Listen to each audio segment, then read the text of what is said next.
Fellow Falcoholics, welcome to another episode. A somber, an unwanted, an episode we never wanted to record here on the Falcoholic Live presented by FanDuel. We are here to talk about, unfortunately, a season-ending injury for Michael Penix Jr., and it's the one injury that he could not have in the NFL, especially this early in his career. And it is a torn ACL for Penix, which would be his third torn ACL. Apparently, this hasn't been 100% confirmed, but it's believed this is in his healthy knee. So now he won't have a healthy knee. He'll have two reconstructed knees and a reconstructed shoulder. And Tre'Shon, this is the worst case scenario. This is, I think I think if you were hoping for the best with Penix, you were looking at two healthy seasons in college. He had put, a good amount of time between him and his last ACL tear. You were hoping that the ACL tears are behind him. We've seen this happen. Guys will have ACL tears in college. They'll go and have a healthy, long NFL career.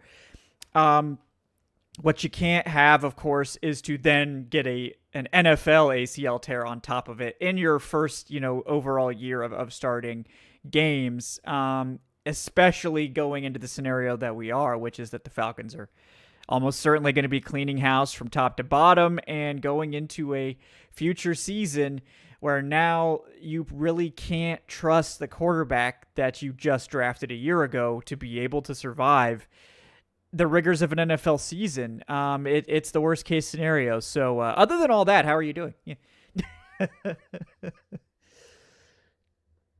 Oh, yeah, man. It's just like you said, this is probably the worst thing that could have happened for them. For so many reasons. The take that I'm seeing that I think really bugs me right now is like, well, the team was 3-7, so who cares?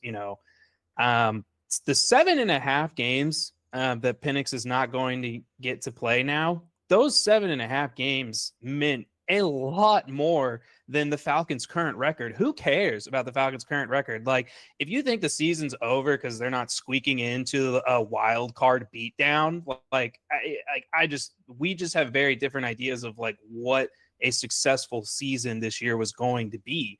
And it's frustrating because we just can't ever get a regular season, Kevin. Like we can't ever just get a clean eval. We couldn't get a clean eval when Ritter was here. We had to do the whole Marcus Mariota thing until the end. He got hurt. We got teased on 4 games of like mid QB play. And we're like, okay, maybe there's something here. Next year, disaster. Kirk Cousins situation, same thing. We get halfway through a year, everything looks fine. Nope, not going to work out. Playing Penix, again, teased with, I would say, above average QB play.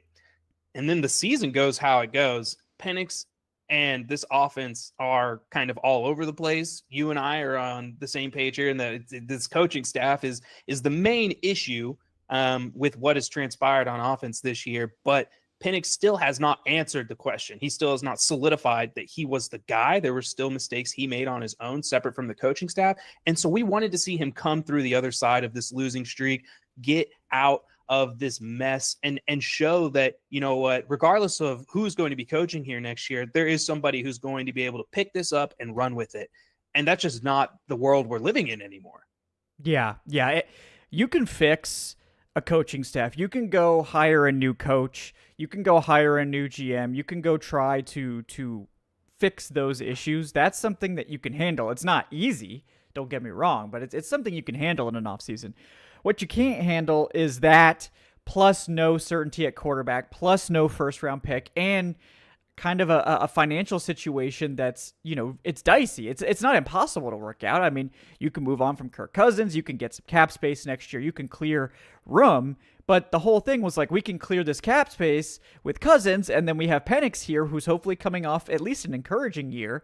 We could go spend that money, and this could be a quick turnaround. That's what we were saying just a couple weeks ago, and I still believe that was the correct take, and I think that's how they should have sold this job. Is this can be a quick turnaround? We got a quarterback that you can believe in, and an offense that should be ready to go. We just need a competent scheme in here. We need to get our offensive line healthy, and we need to just load this up and try again. The defense, I think, clearly has pieces. The pass rush is legitimate. You know, they're having to rely on the blitz, but like it's working. Like ultimately, like the defense is good enough. It's not going to hold this team back. I think that's become clear at the very least. But what you can't have now is a quarterback that you can't rely on. And a lot of people have kind of misinterpreted, I think, both your and my's like opinion on this, which is like, oh, Penix isn't going to play again. That's not what we're saying. Penix is going to play again. He's going to play again next year, almost certainly. We don't know when. That's obviously a big problem, but it's not about Penix not being able to play football again. He will play football again. That's not really the question. The question is, how can you possibly sell a coach and a GM on building around a quarterback that's now had his third ACL tear? He's coming off that ACL tear now. This isn't like he had 2 ACL tears 4 years ago. That's a very different discussion. And we've talked about that at length. It's like that is one of the risks. It's part of why he fell so far. You know, he fell to the 8th pick because he did have injury concerns. But I think it was reasonable to be like, look, maybe those are behind him. We think they're behind him. Now, we clearly know we can't trust the Falcons' like strength and conditioning and medical staff. This has become abundantly clear in recent days. But it's a very different conversation to be talking about Penix, you know, having those injuries in his past versus having them in the NFL. Like you said, there's no way to get a clean eval at this point, and that means that Penix is now kind of on borrowed time for Atlanta and the NFL as a whole, because you can't trust this now. Like all you need is a shadow of a doubt for it was already going to be slightly dicey, right? For a new regime to come in and trust that they could, you know, get like that they were going to keep Penix long term. It's already dicey because you got a new GM probably and a new head coach. A lot of times those guys want their own quarterback. That's just how this goes. And I think Penix certainly would have had a great opportunity to like prove himself to this new staff. He would have had 2026 at the least. Now that's not really the case anymore, especially if Penix isn't able to play. And we're in a situation now where I think it's very likely that this is a more or less a low-key tanking situation next year, where we're getting, I mean, I think if the next staff plays this smart, you're hoping that Penix can come back for week 1. But if not, you're having like a Jacoby Brissett-esque bridge kind of quarterback, and you're hoping for as high of a pick as you can to start this thing over. Because think about it, guys. At the end of this season, after 2026, the Falcons will have to make a decision on Penix's 5th-year option. There's no way you can pick it up unless he plays all year and looks great. Maybe then you feel confident enough to do that. But at this point, there's just not much of an opportunity for Penix to prove himself to a new staff. And what that means is that he's almost certainly on the way out. And it sucks. This is terrible. This is the worst case scenario for Penix, who I thought before he got hurt, I think this was maybe going to be his best game. I mean, he was lighting up the Panthers. He had a great scramble. Like I was ready to come on and be like, yeah, like this, you know, Penix is again showing that like if he has a bad game, he's capable of bouncing back, and he was bouncing back this week. And now it's everything's changed. Like if he had a high ankle sprain, or, you know, some random other injury, a broken fibula, whatever you want to say, like any other bad injury, it doesn't cause the same amount of sort of concern, I guess I would say. Yeah. But the ACL tear specifically, that's the one with him that you couldn't see. And unfortunately, it's where we are. Yeah. And like, just to like hit on that point a little harder, you know, is this the knee that Penix tore? No, but what people need to understand, and not all human bodies are the same, but you know, I live with somebody who was a high-level collegiate athlete that had 2 ACL tears in their right knee and then ended up getting one in their left knee. That is a very common thing that happens after you've had major reconstructive surgery in one leg, that the other one is going to have to start overcompensating and is now more likely to get injured. And so whether this is partial or full, it's a big deal, because it is something that he, from a medical standpoint, did not need to happen, because he has a weak knee already. He cannot afford to have another bad knee in this league. Like we already talk about, you know, how He's not limited as a runner, but you see that his focus is always passing and that he's trying to navigate in the pocket. Navigating the pocket becomes tougher. Everything that he's going to be asked to do becomes a lot harder. And you also touched on it. This team is going to have to invest resources in QB2 now. And maybe that's keeping Kirk Cousins for his final year. We'll see what Kirk looks like, in the last half of this drive. But are you going to be able to sell Falcons fans that, hey, if Penix, isn't ready to go, or if something happens, 38-year-old Kirk Cousins is going to be a better version of the Kirk Cousins we've seen the past 2 years? So, like you said, you're going to end up having to look and probably spending somewhere around $8 million to get a quality backup, to get somebody like a Brissett or whatever to come into the building. But, it's just, just this conversation is so awful, man. Like this is like, this is like, you're back at almost like stage 2 of QB purgatory. And neither of us are out on Mike, but what we're trying to express, I think, is how would you feel if you were a new coach or a potential candidate walking into this situation? Are you willing to stake your career on this moment? And I think that fans are, maybe a little foolish in thinking that whoever's coming into this situation is going to feel just as good about what they've seen from Penix as we are, or that they're willing to deal with like the growing pains or issues that are likely to exist in year 3. Like, I'm not thinking that Penix is just going to bounce back and be a different player next year than the one we saw. Like, we need him to improve and to get more reps. And so it's just a frustrating spot for this football team to have to be in. And, it's a lot of people, I think, are pointing to, getting rid of the first round picks in this situation and everything like that. And that being, the egregious mistake of, yes, JPJ's hitting, but guys, we could have had a quarterback, this, that, and the other. I mean, you can technically go back and say that the main issue is that this team tied up so many resources in Kirk Cousins while trying to draft Michael Penix. If you had the available cap space from that Kirk Cousins contract from the get-go when you drafted Penix, imagine the better spot this roster could be in. We're talking about maybe having a real wide receiver 2 this year. We're talking about having a better quality center because we didn't have to cheap out because we didn't have the funds. There's so many ways to look at this scenario that I don't want people to also get caught up on the fact of like, oh, it was this trade made last year that's really messed things up in the future. This is like a long list of short-sighted moves made by Fontenot and the people run ASMB, whoever's running this show, that are now all coming back to haunt this team at this very moment, because the future is not bleak because of one first-round trade-up that, in my opinion, hit. JPJ was out there yesterday dominating. It's hard to say there's anything wrong with that move specifically, but it's the full body of work that we have to examine and talk about here.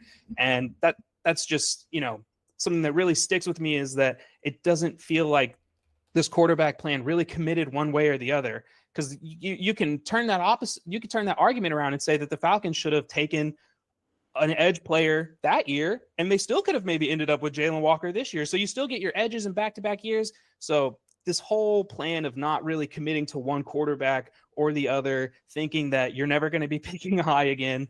Boy, that pick is really coming. That quote is really coming back to haunt them today. Oh, yeah.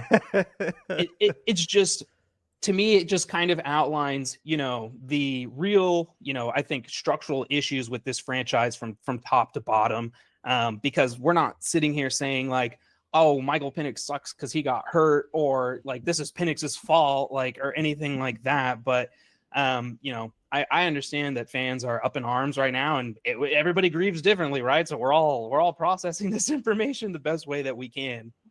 Yeah. We're sort of beyond that conversation. And if you're saying like, oh yeah, like Kirk Cousins is better than Michael Penix, there was no better example than this game to show you Michael Penix was clearly better than Kirk Cousins. Like, not even remotely close. Like, Kirk Cousins came in This was and did nothing for a half. The best he could do was get like 8 yards on a drive to kick a field goal. And they already were in field goal range. That's the only thing Kirk Cousins did all day. JJ McCarthy's in the chat. Shout out to JJ McCarthy saying Kirk Cousins took us to overtime. Kirk Cousins lost the game by being incompetent, buddy. Like, I don't know what to say. He couldn't put one drive together in the entire second half. So, I watched Michael Penix go 13 for 16 and deliver one of the best first halves in Falcons history.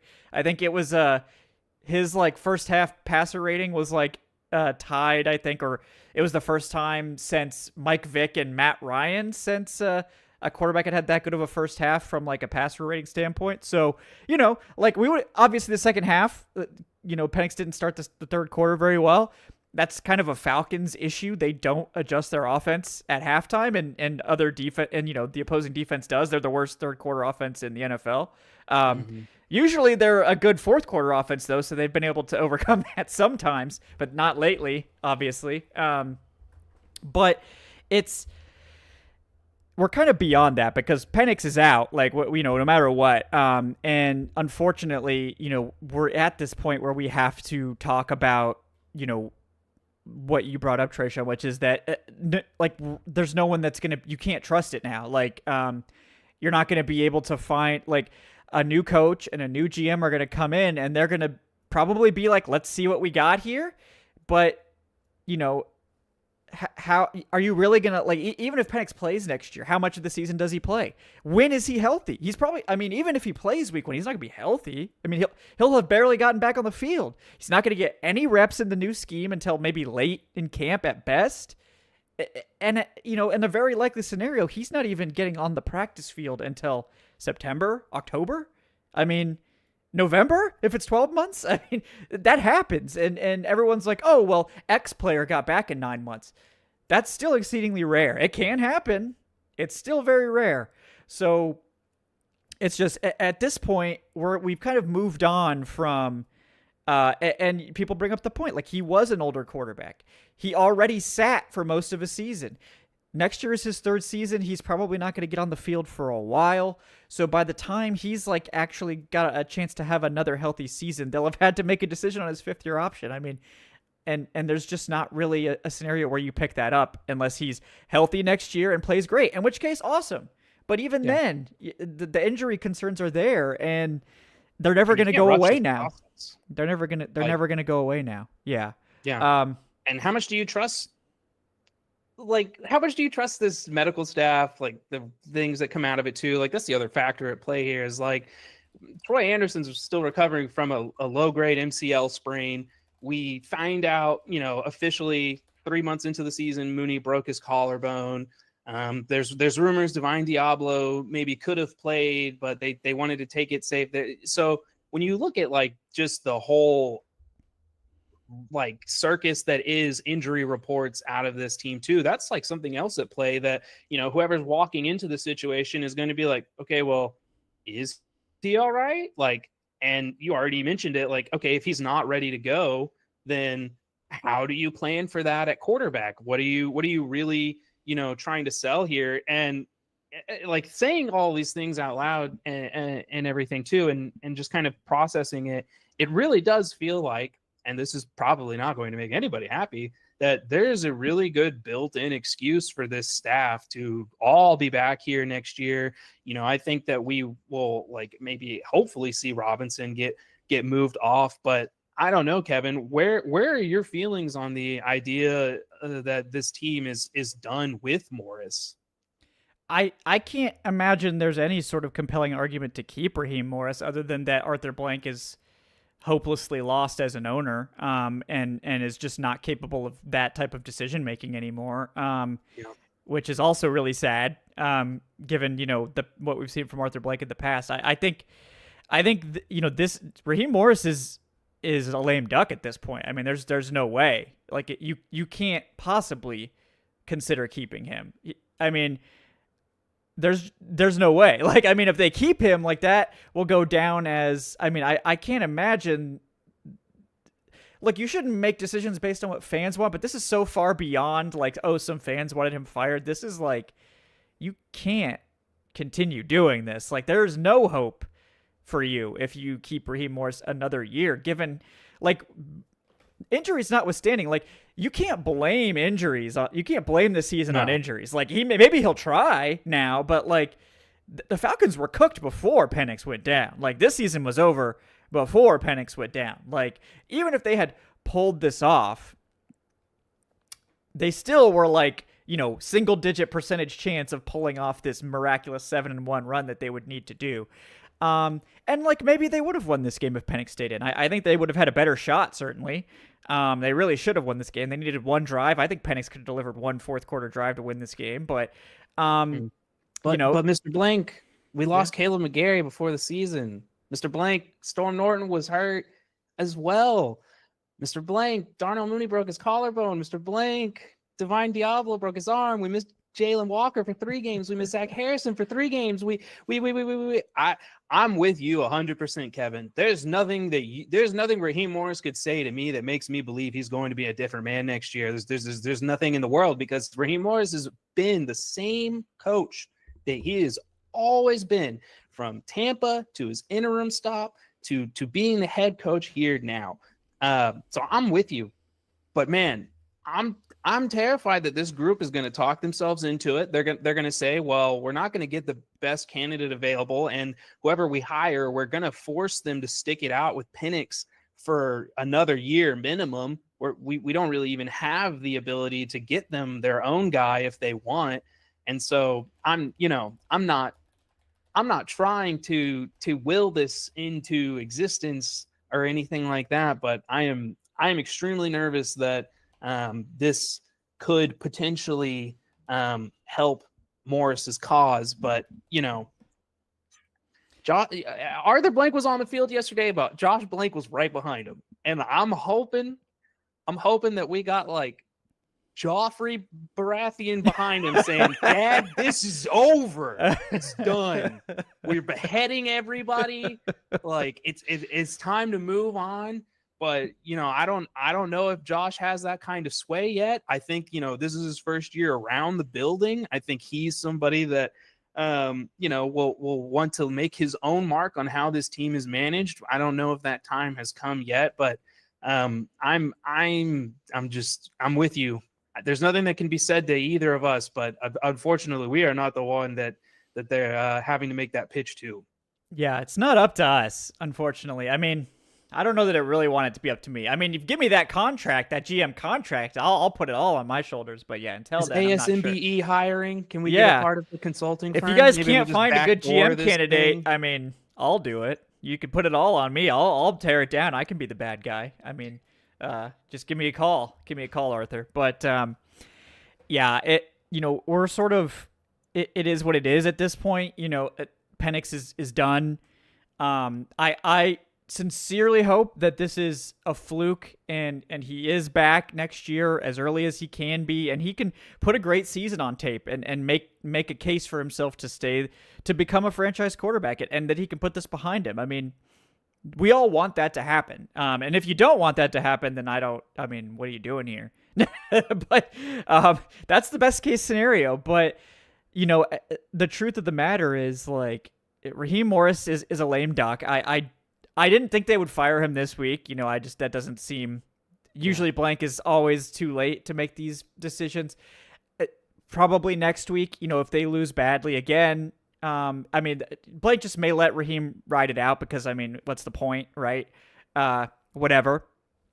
But I think, at the end of the day, you look at this situation and this is maybe the worst thing in the world isn't to keep this staff around, because if we're actually trying to tank for a quarterback in 2027, I can't think of a better tank commander than Raheem Morris. So, if we want to make sure we lose as many games as possible, that might be the guy to stick with here. But no, who am I kidding? They'll go out and spend all their cap space. They'll lose all their comp picks.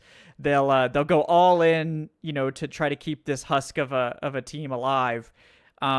And just waste another year. But no, what really needs to happen is the opposite of that. Don't spend that money. Get rid of Kirk Cousins. Unless Kirk has a miraculous, late season run here, I don't think there's any justification for paying him the 40 million or 35 million base salary he's owed next year. He's not even remotely close to that contract. And you get him out of here. You collect that money. You don't spend it. You have to spend some to get a bridge quarterback in here if Penix isn't going to be healthy. But at the end of the day, collect as many comp picks as you can. Let Pitts walk. Let Tyler Algier walk. Let Arnold Ebiketie walk. Let all these guys go sign decent deals. You might be able to get 3 comp picks out of this if you're smart. But the only way this happens, Tre'Shon, I think, is if they clean house. Because if there's one thing that Terry Fontenot doesn't do, it's collect comp picks. And I've been on the fence about Terry. I'm still not sure, who's to blame. Because the Falcons have not made it easy to determine. And when I say tear down, guys, on Twitter, I'm talking about tearing it down. A tear down doesn't mean get rid of all your foundational players. It means anyone who's not going to be here for 2027 or that you can get good resources for that's not a core player for you, you should probably consider moving on from. And to me, the core players would be Drake London, Bijan Robinson, Chris Lindstrom, all the young guys from this draft and last year's draft that are playing well for you. AJ Terrell, I think, we could have a conversation about it. I'm not trying to get rid of AJ Terrell, but I think if you get a great offer, you would consider it given his timeline. I think Bates is someone who you have to consider moving next year if you're really not competitive. But this is dark conversations, Tre'Shon. I was not expecting these conversations in November. Yeah, and none of us were. And, I think it's important to remember that, the Falcons said they were more than happy with having Cousins on the roster this year.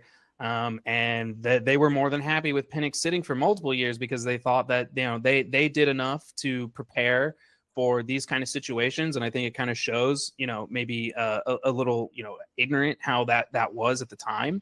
But there's really only so many avenues for them to go forward from here. I think you've kind of pointed out, how limited the options that exist before them are. And, we'll see what, Blank feels about, his GM and his head coach. But it's clear that this season, as you stated, was already, headed for the pits before, this injury took place. It's just so unfortunate that this happened when it happened and how it's happened, because there is a very, there's a very realistic possibility that this is a talking point in those discussions at season's end. Yeah. And just, it's tough to say where to go from here, but we're going to keep on this topic. I know we had some questions here as well. Let me get to some of these. We got EBDB with the $2. Thanks, EB. There's a real world chance Rams get the first overall pick from us. I don't think that's very likely to happen. We've seen the Jets have won 2 games, guys. The Falcons are probably going to just stumble their way into at least 2 more wins, right? But it's very possible at this point it's a top 10 pick. I think that's the odds-on favorite at this point. But first overall, I think is that's still probably pretty unlikely to happen given how bad these other teams are. If the Saints were smart, they would tank command their way into a loss against the Falcons this week. But, nobody ever said the Saints were smart. So we got George Costanza with the 2 saying, this is why we can't have nice things. This might be Kirk Cousins' last opportunity to show that he can play somewhere. Imagine what we could have been had we just cut the Zach Robinson show earlier. Please bring on Mike McCarthy or Mike McDaniel. Well, the 2 Mikes, yeah, it's really scary that Mike McCarthy is a better option than what the Falcons have right now. That is kind of unfortunately where we are, but that is a terrifying situation. We got Alex Foster at the 5 saying, when Bryce Young went down, I wanted him to be okay because I'm not a monster. Yeah, Alex, nobody wants quarterbacks to get hurt. I wouldn't mind if he had to take a breather on the sideline for a drive or 2. But obviously you don't want a guy to ever be seriously injured. Is this what I get for being the nice guy? No, it's not karma for you. Don't worry. And then George Costanza says, imagine we are so bad next season that we're in contention for a top pick and we take Arch Manning. I think he's overrated, but everyone fixates on the last name.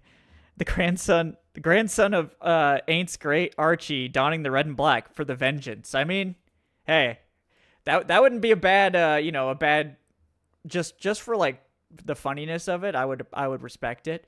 And then Ryan H says, in 2026, the Falcoholic will become a reality. Yeah. Oh, that's a dark timeline.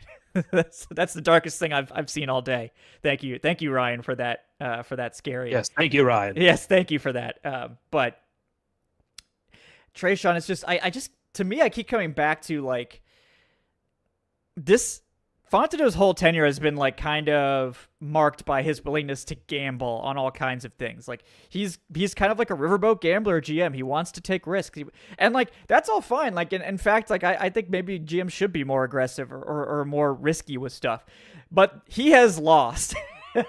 He has lost every gamble he's taken, and eventually you got to take the credit card away. Like you can't just keep bankrolling this reckless gambling, and this is what happens when you lose.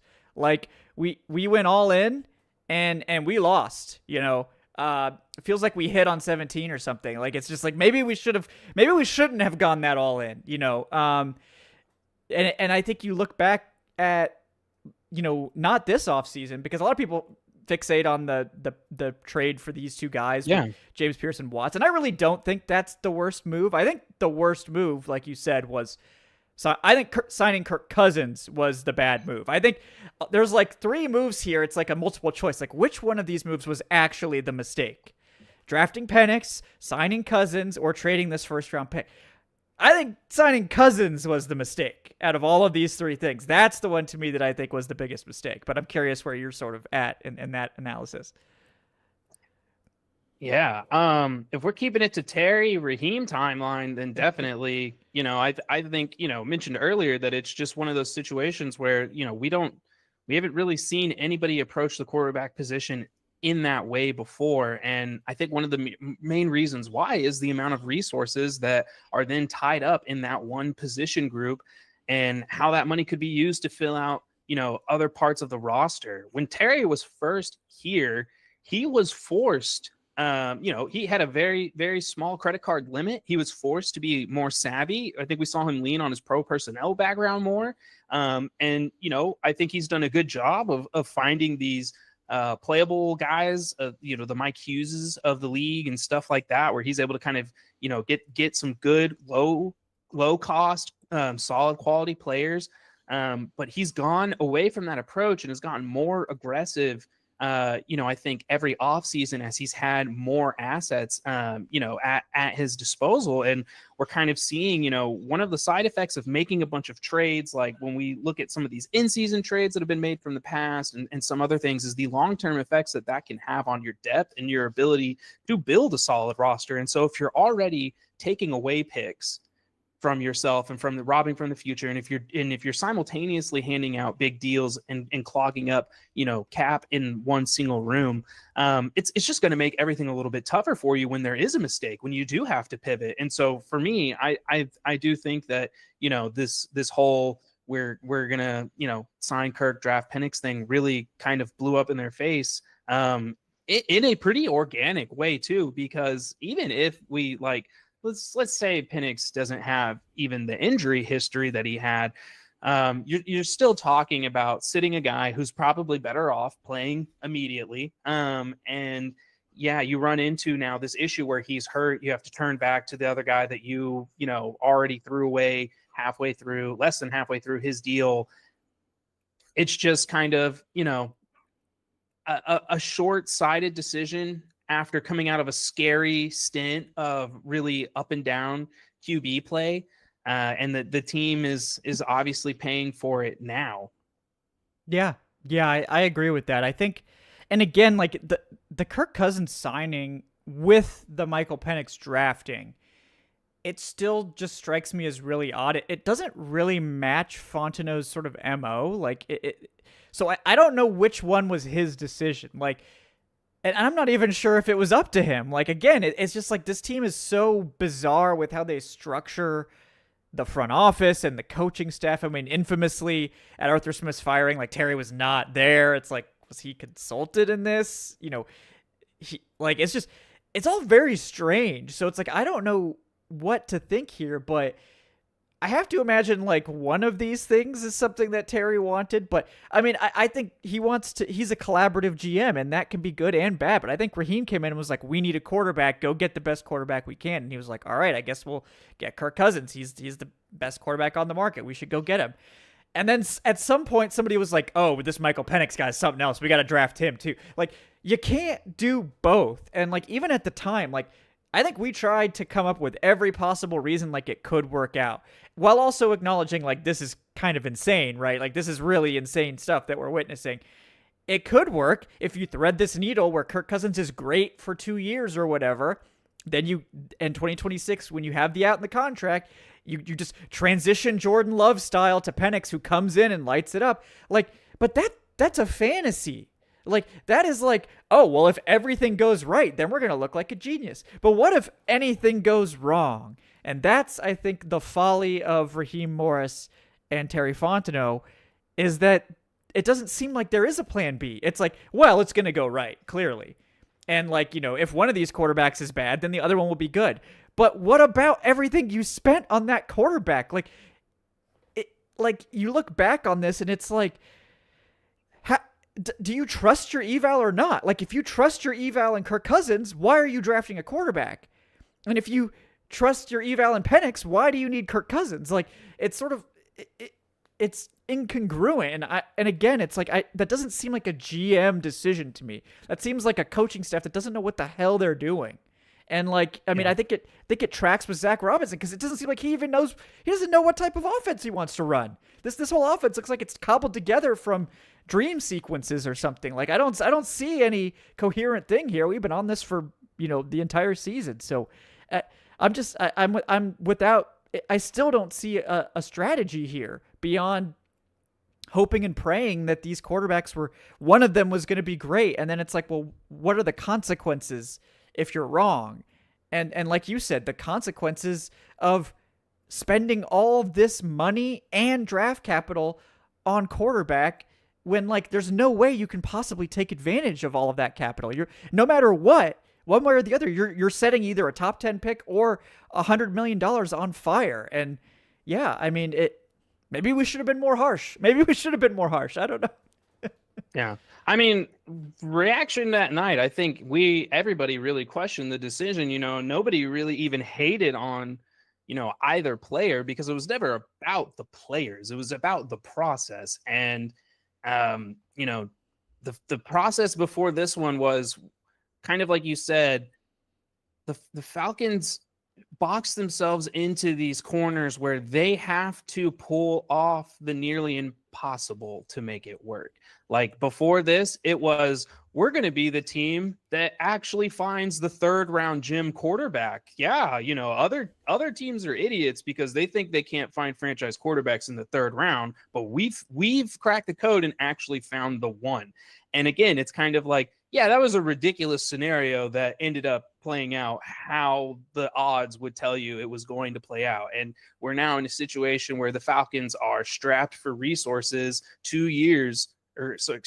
year and a half into the next QB plan. And they have no choice but to roll with Penix into 2026. Like, we already talked about, like, even if Penix played terribly down this stretch, sure, you would have to look around and bring some competition, some form of that in, but he was always going to be back. And so now he's coming back into a situation where it's a question mark. Who knows if it's going to work out, but you're going to force whoever the next person is to make it work. And it's just going to lead to you not getting the best possible candidate out there, I think, for the long-term health of this team. Because what happens? Okay, Penix works out. Great. Like, great. They can then move forward. They can try to build things out. He doesn't work out. And then now, okay, we're going to ask this guy to then go through the process again, draft his own quarterback. Well, first, where did we end up in that draft order? Are we top 8? Are we top 10? Are we going to have to give up more assets to get the guy, etc.? And so this is just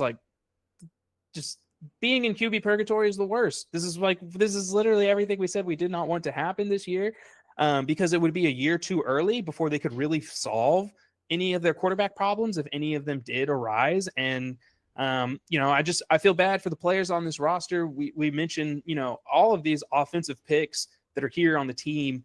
You're really going to have to sell Drake London on coming back. Like he's going through the DeAndre Hopkins career arc right now. His quarterbacks have been Marcus Mariota, Desmond Ridder, Kirk Cousins, and Michael Penix. This guy wants, I think, legitimate QB play at some point in his career that lasts more than a 3-week span. And so money talks in this league. We saw Myles Garrett, stick around with the Cleveland Browns, but you're probably talking about having to give London, maybe number 1, number 2 receiver money in the entire league to convince him to stay on this ship. And then so you have to start weighing the cost benefit of doing that and everything. And, I wanted the team to try to strike a deal with London early, so that they didn't even have to get in a position where he's got all the leverage. And now he does. Like, what if you're Drake London and the Falcons are asking you to take, well, hey, Drake, will you take the 5th best contract in the league? Why would you? Like, for what? The 5th best contract in the league to play with who? For how long? And it's just an unfortunate place to be in. I know I keep saying that, and but it's just keeps being true. There's really just it's hard to find the silver lining in this moment. I think the best thing that we can hope for at this point is that it's a partial tear that's being reported. They have not, confirmed a full tear. Partial tears can be anything from like small hairline tear to, maybe it's almost all the way ripped. I think that we're not really going to get any real sense of kind of how bad it really is.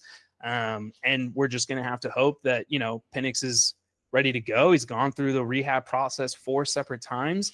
If you've ever been through rehab once, it's brutal, man. Like I think that's the other aspect people aren't thinking of is like, he's not going to get to do his off-season quarterback work that we needed him to do. Like we've talked about, if in order for him to make the most significant gains as a player, it's going to be working on his footwork.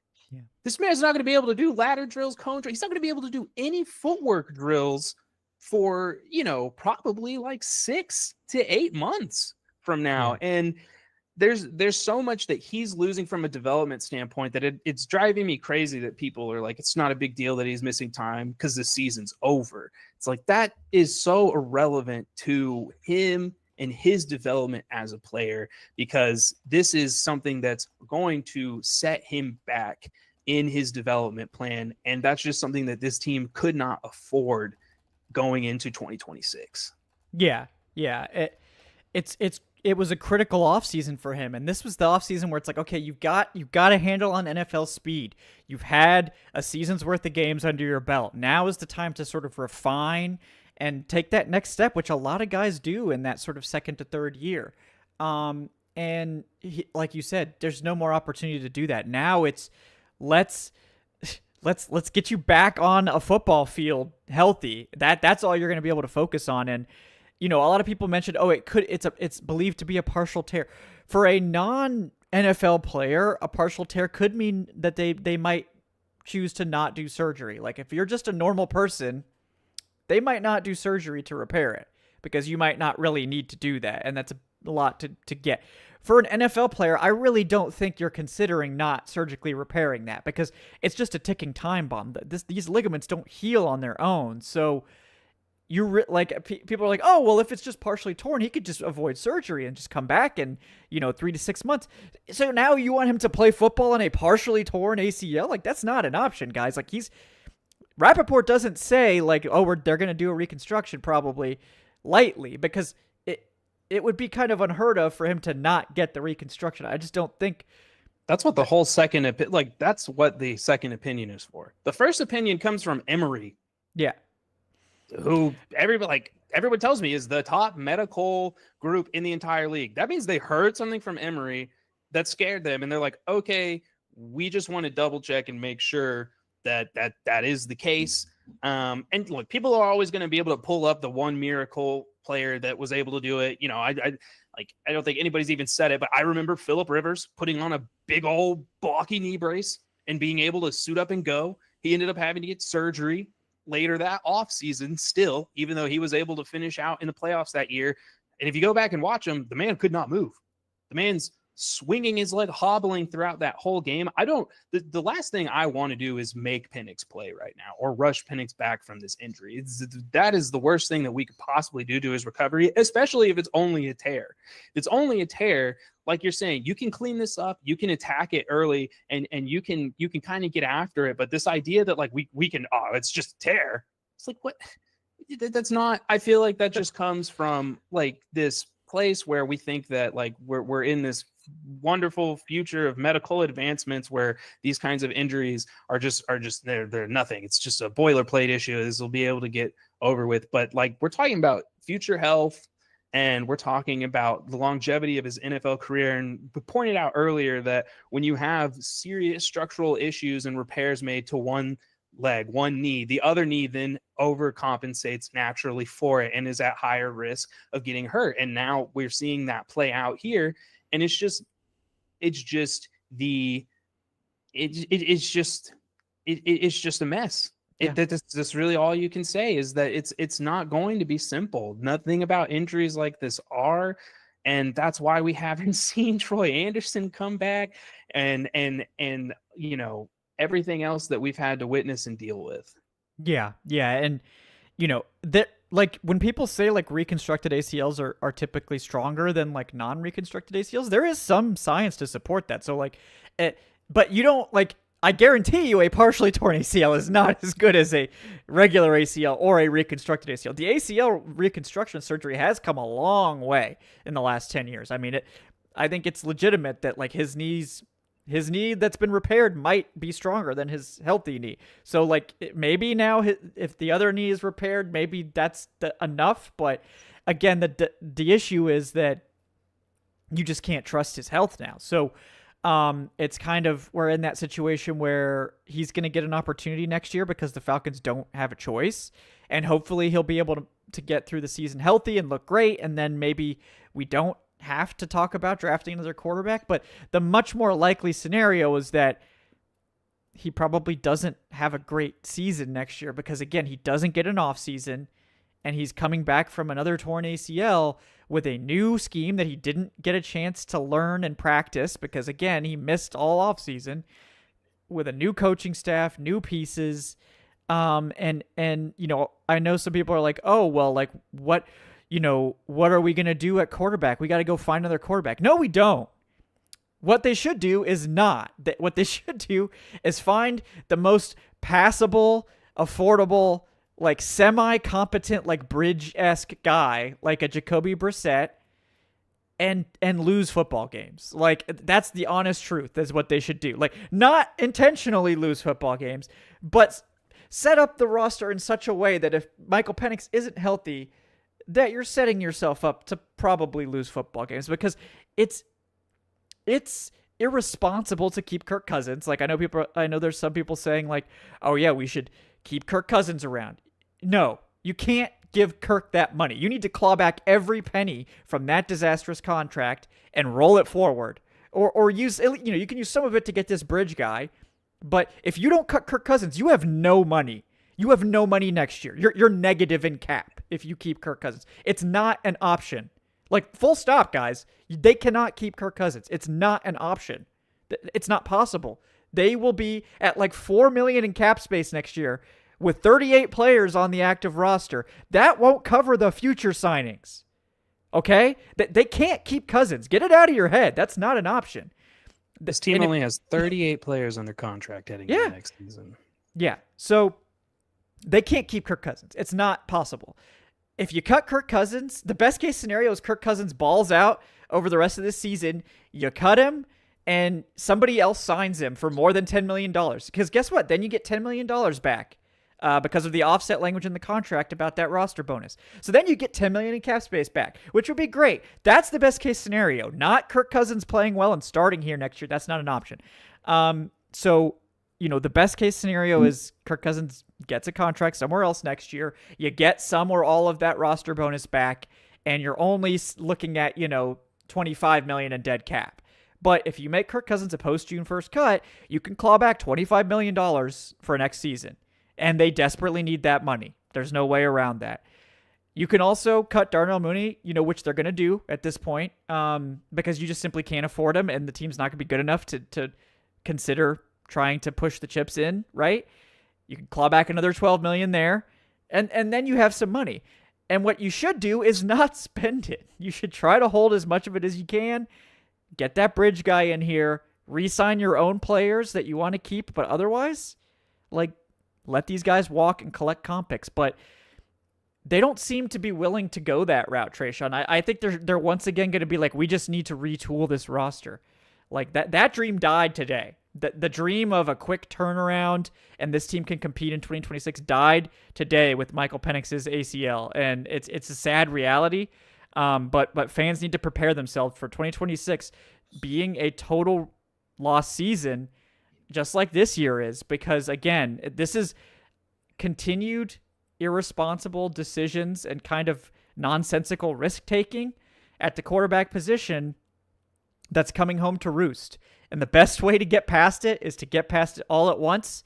Lose next year. You don't have to go out of your way to lose. I'm not saying intentionally tank, but don't trade picks for a bridge quarterback. Don't trade picks for Mac Jones. Are you insane? What are you bringing Mac Jones in here to do? That's not an option. That's not a viable option. Get a bridge guy in here. Pay him, $5 to $10 million. Let your free agents, most of them, walk. Give Drake whatever he wants. You're gonna have to give him a record-setting contract. I don't care. Pay Drake what he wants. He's worth it. I'm not even considering letting Drake walk, guys. All that money, front load Drake's contract. There you go. That's the most responsible thing you could do with that cash. Otherwise, you got to turn this around quickly. And you can't be sitting and trying to win 8-9 games next year with a bridge quarterback in the best case scenario. Lose games and get another quarterback in here in 27. Or maybe Penix is able to come back, looks great, and does win, in which case that's also fine. But it's either you need Penix or you need a top pick in 2027. If you have neither of those things, then we're looking at true long-term disaster and not just a one-year sort of reset. So I hope someone in this organization is adult enough to make these tough decisions. Yeah. So Kevin, where you're sitting as Arthur Blank today, what is the most important thing to you at this point, looking at this season in 2025? Yeah. With the remaining, what is it at this point for you that you care about, that matters? What are you looking for here out of this football team? I want to do whatever I can to make Kirk Cousins enticing to someone else to sign, right? So whatever you need to do to the offense to set Kirk up for success, to make him look passable, that someone will sign him next year, that's what you got to do. That's number one. Second is obviously evaluating whatever coaches you have on staff. Mostly, I would say the defense, right? We need to know, is Jeff Ulbrich someone we want to keep around for the next staff? And I think he's on balance. I think Jeff has done a good job. I mean, Jeff has his issues. He seems to be kind of attached to certain players, irresponsibly so. But I mean, at the end of the day, no coach is perfect. I'm never going to agree with the coach 100%. I think on balance, Ulbrich's scheme clearly works. He seems to have good rapport with the players. I think they've built a good defensive staff. I would try to keep it intact. So, and I would get Raheem out of here and give Jeff a serious chance to make a case for interim head coach. Even if we don't think he's likely a good long-term head coach, which is probably the truth, you might need a bridge guy for a year because what candidates are going to be out there? And who's going to take this job? You might need to just have Jeff Ulbrich for a year as an interim guy. I mean, I don't know. But to me, it's we got to evaluate these young defensive players. We got to know who to keep. And we got to convince someone to give Kirk Cousins a contract next year. That's priority number one. Every dollar we can claw back is critical. Yeah. Yeah, I'm with you. I'd like to see them churn this entire roster. I think we talk about Ulbrich being a little too attached. I think part of that is like, they feel like if a guy's earned it in practice and through the process and everything up to that point, they want to give him a fair shot. I think that's what happened with Natron Brooks yesterday. The day Natron Brooks had was bad. This was somebody who had a really good preseason, though. This is somebody who seemed to have a really good understanding of the team's coverage scheme, what they wanted from him. I think he had like 2 picks. I know he had 1 for sure, but it was clear yesterday that it was not his game, and it was bad. So we hope that we can see Kobe Bryant finally get some work, get some run there before this season ends. Would like to see just keep increasing the reps for those young defensive linemen. Put this young talent on display. Really let it develop. Let it go out there and make mistakes. I think at this point, playing scared to lose is just not the way to go about it. And that kind of feels like that's how the Falcons have been playing for the past, couple of weeks. It's time to let it hang out. It's time to see if Nick Nash is going to be something. You've got the Triple Crown winner on your practice squad. I think the numbers went up a little bit, but you have less than 20 receptions from receivers not named Drake London since the firing of Ike Hilliard. It's time to see what you have on this roster, and it's time to put it on display so that whoever's coming into this situation feels like they can get a complete eval on this team if you are going to move off of a coordinator or a head coach or anything like that. Yeah, I agree. I think, this dalliance with David Sills has to stop. And we gotta see what we got in Nick Nash. We need to know if there's a wide receiver 3 on this roster, because if we have a wide receiver 3 here and we just need to get a wide receiver 2, that's a lot easier than needing to get a whole new receiving core other than Drake London, which is kind of what it looks like right now. So I agree with you there. We just need to see this team take kind of a grown-up look at this whole situation and stop pretending that they're like a couple moves away from relevance, because they haven't been relevant in years. And this is now a situation where it's about time to just blow it up. And there's a few guys that I hope stick around. Drake is obviously one. Bijan's obviously one. Lindstrom's obviously one. There are pieces here to build around, and I think the defense is actually somehow closer than the offense. The defense as a whole seems to be in pretty good shape. So, there's a path next year to, getting a real offensive coordinator in here and going a ground and pound style with a good defense and winning football games. But, it's just like I think you could win with Jacoby Brissett here. I think you've got a good receiver in London. You've got a ground game that can work off of what he does really well.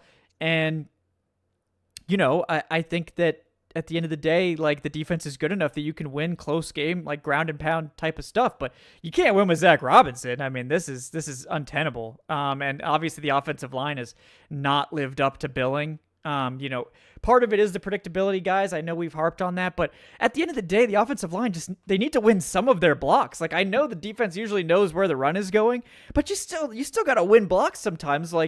In short yardage, the defense knows you're going to run the ball.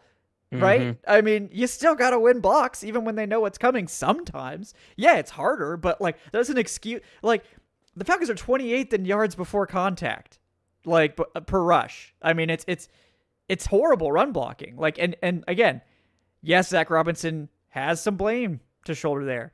But at the end of the day, the offensive line's also not winning their blocks. So that's part of it too. And we got a long way to go here, but I think we got to really dig down and figure out what we have and just start taking steps in the right direction. And that means kind of being willing to make the hard decisions with players and with the cap that I think this regime has shown they're not really willing to make. They just seem to have this propensity to try to go all in every year or just try to maximize this roster. Sometimes you really shouldn't. Sometimes you need to be careful with your resources. Sometimes you need to play a little wait and see. And sometimes you really do have to build towards the future. And right now, I think we've just run into we've reached the end. We've reached the end of the road. And it's time to pick another path.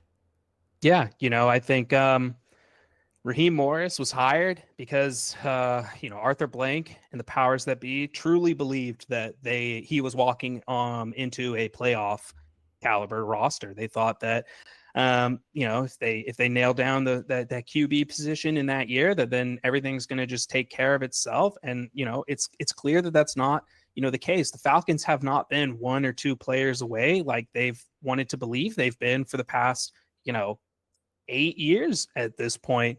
So, I think that this season is going to be a wake-up call for this regime and for everybody here that, you can't hyper-focus on one season because this is kind of what happens if you don't have an eye on the future and aren't preparing for next year, which is, I think that's mostly, the job of, the GM, but the head coach and expectations that are set from ownership play a huge role in what has, transpired here during Atlanta's tenure the past 5 years. And it's just frustrating that it feels like they've walked in one big circle since Matt Ryan has departed from the franchise.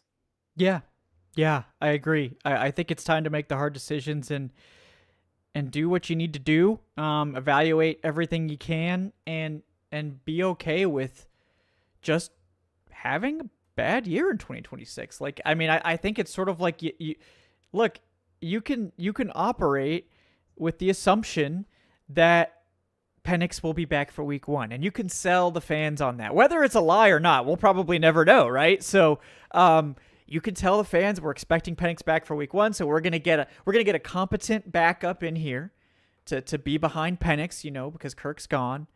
And then, if Penix is good to go, great. And if not, you play the backup and you probably lose. And that's not the worst thing in the world to finally just accept it, maybe lose some games, maybe not. You can still evaluate the pieces you have.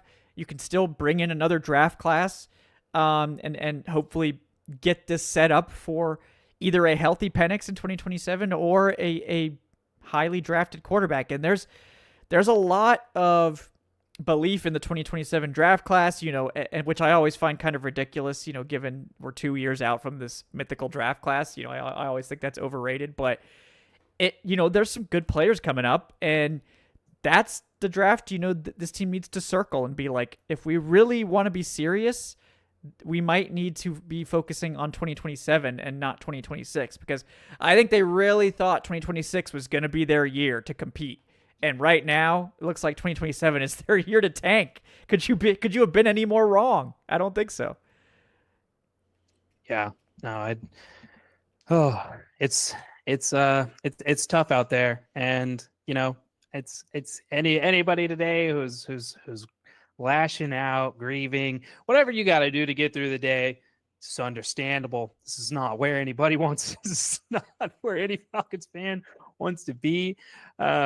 And it looks like, next year is going to be, if they're on track, they're not going to make the playoffs this year. So that means it's going to be 8 straight years of no playoffs. Next year's the record. 9 years, 9 straight years. That would be the franchise. That would tie the franchise record for the most consecutive seasons without a playoff appearance. And so if you feel like you're living through one of the most incompetent stretches in Falcons history, you are right. You're living it. It may not be happening the way that we traditionally think of. We're not seeing 3-win seasons every year like the Jets, but this is a bit more cruel. This is, in my opinion, getting teased to 7 games every single year is a lot worse than just kind of waking up and knowing that there's no hope for this team, because that's something that this team is they're so good at it, Kevin. They're so good at filling up everybody with hope and then just sucking the life out of them.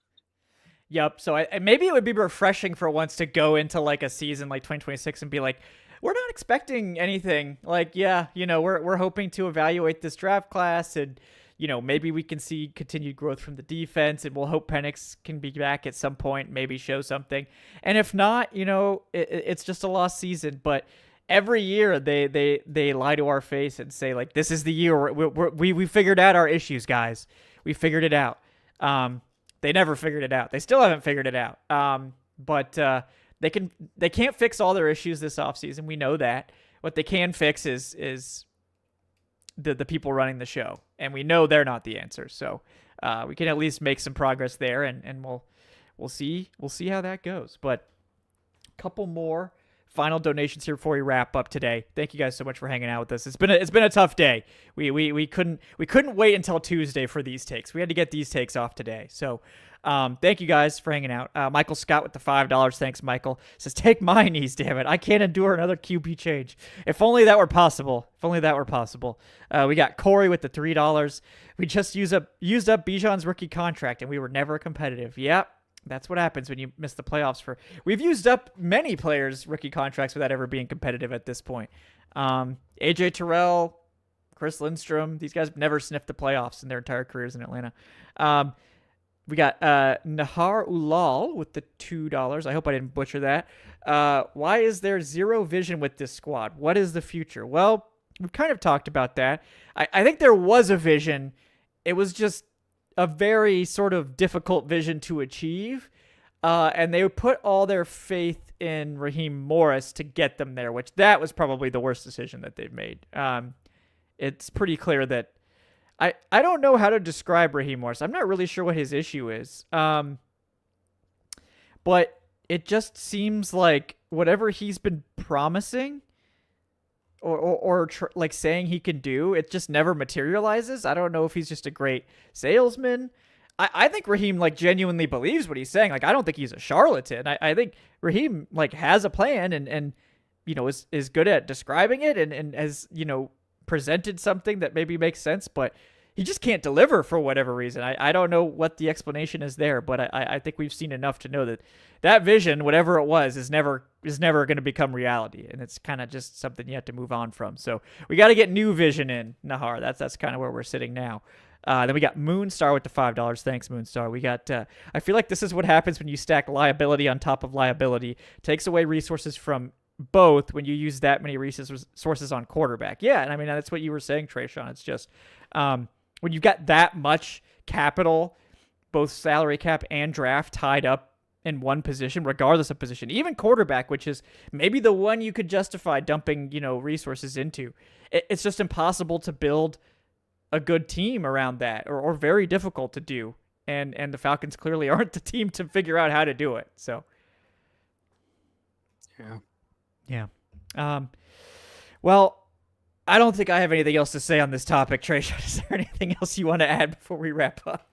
No, I've given people enough word salad to chew through, I think, today. It is, it's not a great day to be a Falcons fan, but, we'll see what the final medical reports are about Penix. And, I'm sure we will then adjust our takes to meet whatever that is. All we could do right now is just like we've been saying, hope that we keep seeing these young defenders develop, and that this team, more than anything, especially those young guys, don't lose hope or start taking this season any less seriously than they have, because the 7.5 games matter a lot. Even though the Falcons are out of playoff contention. These games do matter, and they mean a lot towards the and they matter a lot about this team's future. Yeah. So there's still, we're in evaluation mode now. It's very different than winning football games mode, and I hope that this regime realizes that these games can be valuable for you. You can gain really important information from these games, but more than likely we're just going to see this team flailing to try to save jobs, and that's just a waste of time. So that's part of the reason I think you just have to move on from Raheem as soon as possible, because again, I don't know that he's going to deliver you the evaluation you need. So we'll see. But guys, tough day. Don't try not to get too down on it. We're here.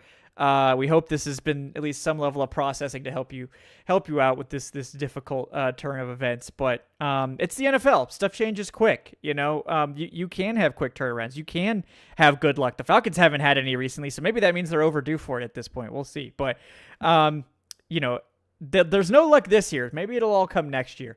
But thank you guys for having us today. Thank you for tuning in to the Falcoholic Live presented by FanDuel. At this stage, we just appreciate everyone for hanging out and enjoying what we can from this season, which is it's becoming more and more limited. But please like and subscribe if you haven't done so already. Really appreciate that. We also have the podcast platforms for those of you joining us not live. If you want to leave a 5-star review there, that's very appreciated as well.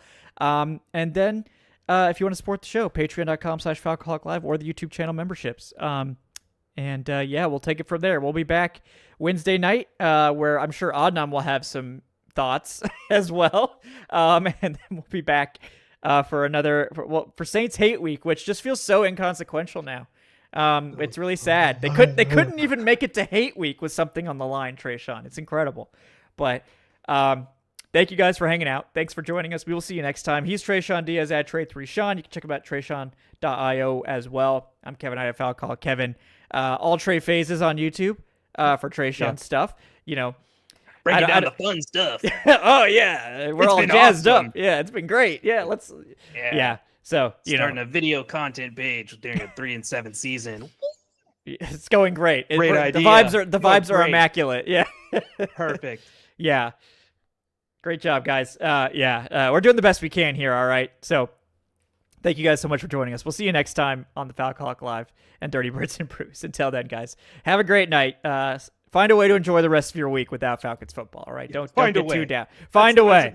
That's the best advice we can do. That's the best we can do. But have a great day.